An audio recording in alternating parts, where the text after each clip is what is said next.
Back here on the Anglers Extra pregame show, time for the Manager Show. I'm Dom Cotroneo with John Schiffner. Another win last night, 4-3. You just held on, it seemed like, with the 4 runs early in the game. Right. That's kind of seemed how the offense has been going. Score early and hang on. How do you manage that? I thought we could have done a little better offensively in the middle of the game, but we did our job early. We executed when we had to, took advantage of some mistakes, and turned it over to the pitchers, and they did a great job. Speaking of the pitchers, Brandon Miller was the winning pitcher last night from Millersville University, small D2 school. How great is it for you to have a guy like him, smaller school in baseball stature, but coming in, having his league of opportunity moment and really show that he really can pitch in this league? Oh, there's no question. And, hats off to Ryan Forrest, their pitching coach, former Chatham A.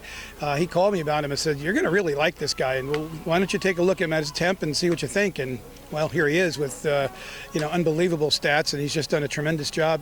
Picks up a couple wins, got a number of holds for us, so he's done a great job, and I think it's a credit to their program to get players like him into their program, literally stealing them from, some D1 programs that surround them, and, he certainly belongs up here. There's no question. He's having a tremendous summer. How often do you see that with a temp guy that you're saying you're giving this kid a chance and the coach really tried to tell him, we really want this kid to get looks, and he turns into what you hoped he would be? Right. It's a win-win, which is a term I use a lot lately. It's a win-win for the young man to get exposure up here because, let's face it, there's just not a lot of opportunities, especially in Pennsylvania, for scouts to go see a guy like that. They're running around checking out the D1 programs, and for his name to be up and having the summer he's having now, there's going to be a lot of scouts at Millersville, which is a win-win for Millersville because it's going to give other players an opportunity to possibly sign a pro contract.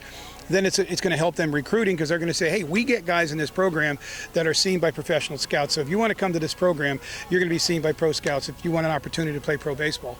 And it's a win-win for us, too, because he's done a great job for us. Wareham coming into town tonight. They had to come all the way across the bridges and all the way out here. 40-minute ride killed them. Well, now who knows if we're going to get to play tonight? Yeah, I don't know. I looked at the radar. It's going to be close, but what are you going to do? That's nature, and we can't fight that. But, we talk about the Wareham, the big, long trip to Wareham, and these poor guys that played in the Northwoods League, New England Collegiate League, and some of those other places that 4-hour, 5-hour rides. This is a piece of cake. What were some of those longest rides that you remember from your playing days? Oh, God, in the old Penn League, there were some beauties, when Pittsfield was in the league, and you went back to Little Falls, and there were some decent rides that weren't a lot of fun. I can tell you that. The New York Penn League back in those days was little tiny towns and long bus rides, but it was a heck of a lot of fun. But I had some dandies this year. Heck with that. That UMBC run from Maryland, Baltimore County back to Maine, that was 18 hours. That stunk, I tell you. Well, here back on Maine for a second, you talk about how Millersville and the team, that you get one guy there and you get going. Seeing it firsthand with Jeff Gelanis here last summer, did you see that effect come back with him pitching for you guys this year? As scouts come to Maine this year? We didn't, it's tough. I felt that we had 3 seniors that should have been given an opportunity, and, let's face it, scouts are lazy too.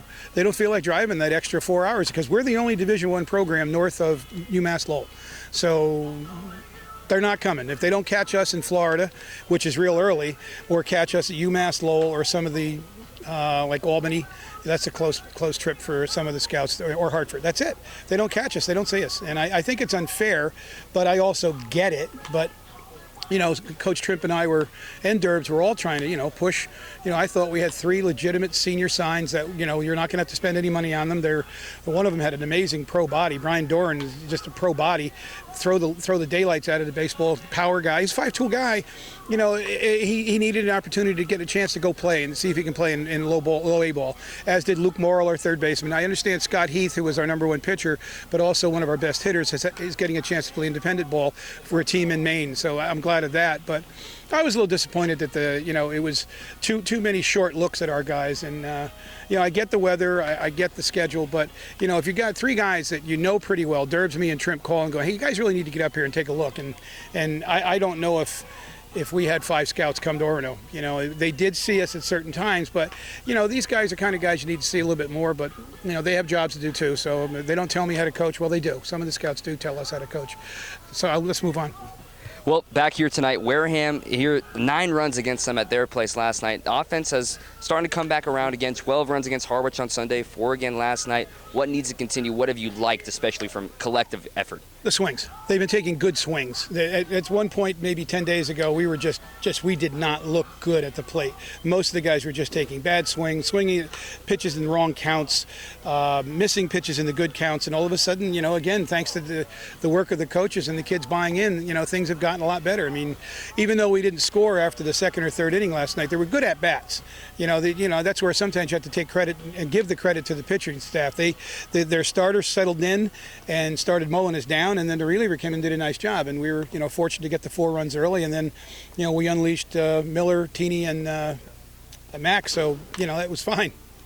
You talked about your coaches, how they work with the offense. How much do you like to work with the guys, or do you just let your coaching staff take over? I'll say something just to remind these guys I do know something about the game, but I don't want to just recircuit them, and they don't want to hear it from the old guy that much. But I'll say some things because, of course, they're you see things that they have, and it's like when coming off of the bench, Travis is out there and coaching third, and Mike's at first, so I'll interject something when Rez isn't working. He's working with somebody else. I'll say something, but that's what these guys are here for as well. They're here to work with this level of player to make themselves better coaches. But we've always said from the beginning, everybody coaches. Nobody. It's if Mike, who generally works at the outfield and hitters, he sees that one of our catchers doing something wrong.